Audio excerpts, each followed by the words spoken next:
ঈদ মোবারক, ঈদ মোবারক। গোপালপুর পশ্চিমপাড়া ঈদগার মাধ্যমে আমরা সবাই সম্মিলিতভাবে ঈদ উদযাপন করতেছি।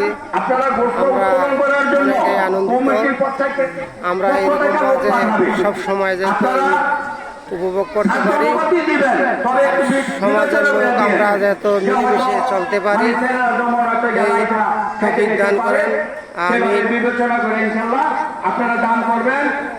আমি আর সামনের দিকে দীর্ঘায়িত করলাম না, এই বলে আমার সংক্ষিপ্ত আলোচনা শেষ করলাম। আপনারা সবাই সুস্থ থাকেন, আমরা সমাজবাসী সবাই মিলেমিশে চলতে পারি। আসসালামু আলাইকুম ওয়া রাহমাতুল্লাহি ওয়া বারাকাতুহু।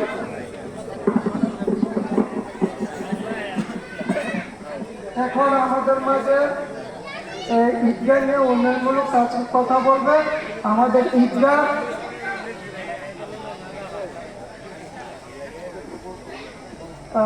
এরা কিছু বলবা।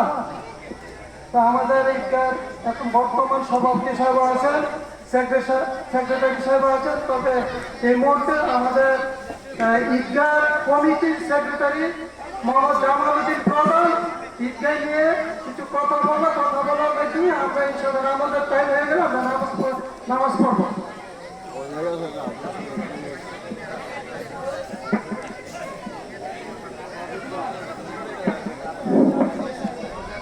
বিসমিল্লাহির রহমানির রহিম।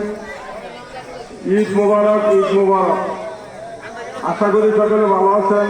সকলে ভালো থাকার জন্য আল্লাহর কাছে লাখ লাখ শুকরিয়া আদায় করি। বিশেষ করে আমাদের কথা হইল যে উন্নয়নের ব্যাপার আমার বাতিদা ঈদগাহের কথা যে কথা বলছে সুন্দর কথা। আসলে উন্নয়নের ব্যাপারে চেষ্টা আমরা করতেছি, চিন্তা আমরা সামাজিকভাবে আমাদের বিএনপি সরকার গঠন করার পরে আমরা একটা মাত্র উন্নয়ন করেছি। আমরা এটা কবরস্থানের জন্য, দেওয়াল নির্মাণের জন্য দিছি, আশা করি হয়ে যাবে।